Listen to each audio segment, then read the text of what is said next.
Cumprimento a Sra. Presidente em exercício, as senhoras e os senhores deputados, o Sr. Dr. José Bordão. Começo por agradecer o facto de estar aqui e também, enquanto deputada eleita pelo povo, todos os alertas que tem feito em relação aos perigos que atravessam estas unidades.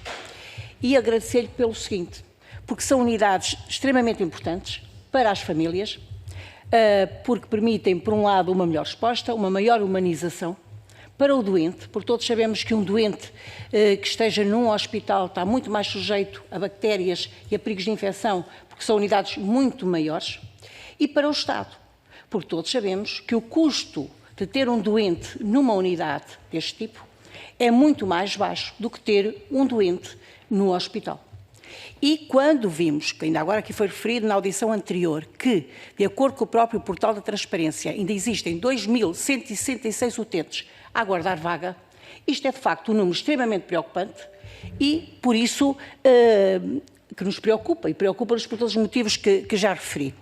E não bastariam estes motivos, mas existem ainda outros, nomeadamente o estrangulamento financeiro que vamos ouvindo no terreno porque passam estas unidades, para ficarmos preocupados e por isso viabilizamos o requerimento do Chega.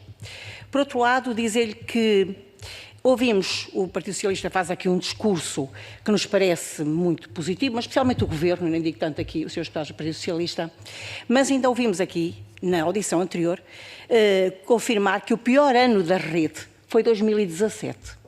Ou seja, por outro lado, quando se fala de aumentos, sabemos que o país viveu um período muito difícil no período da Troika, mas em que se procurava cumprir. E, por outro lado, os custos e a inflação não tinham nada a ver com o que têm hoje. E quando nós sabemos que hoje, nomeadamente nos bens alimentares e na energia, o aumento que é muito superior ainda ao da inflação e que estas unidades o têm que suportar, é fácil compreender que, de facto, o período que vivem é de grande agonia.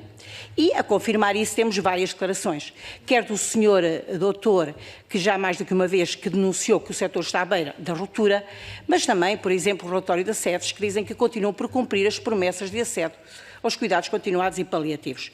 Depois, quando o senhor aqui, ainda há bocadinho, afirmou, e na sequência do número de vagas, isto é, fecharam mais de 200 unidades, mas que no espaço de um mês 4 unidades fecharam, que o senhor nos trouxe ali, portanto, tudo isto nos vai preocupando, este colapso pelo qual atravessa a rede. Por outro lado, quando diz que é impossível funcionar com prejuízo acumulado todos os meses, isto é, quando se refere que algumas dessas unidades fecharam por outros motivos, é de facto, fecham por outros motivos, não, o que está por base é como é que alguém pode suportar um negócio quando esse negócio não paga os custos.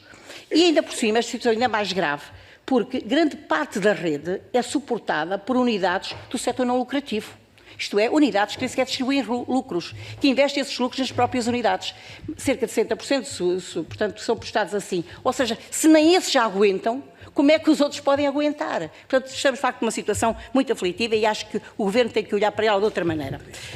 Reconhecemos que houve um aumento, isto é, o Governo aumentou recentemente as tarifas pagas às unidades, mas quando confrontamos esse aumento de preços com aquilo que as unidades sentem, ele, de facto, parece-nos manifestamente insuficiente.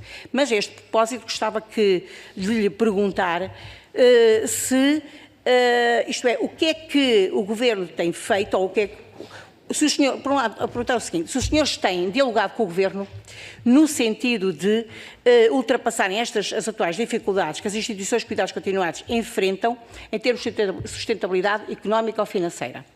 Por outro lado, como é que recebem as promessas do Governo no que respeita à contratualização de 5.500 novas câmaras de cuidados continuados até ao final de 2025, ou seja, falta um pouco mais de 2 anos, ou cerca de 2 anos e meio.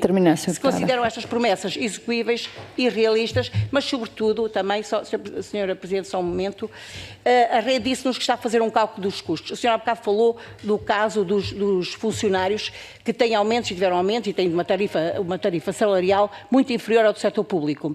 Eu gostava de saber se nos cálculos que a rede faz, por exemplo, no caso dos enfermeiros e dos terapeutas, quando calcula o custo para a unidade, com que tabela é que entra? Se é com a tabela que vocês praticam ou se é com a tabela, como deveria ser, que o Estado pratica, dado que vocês prestam o serviço ao Estado.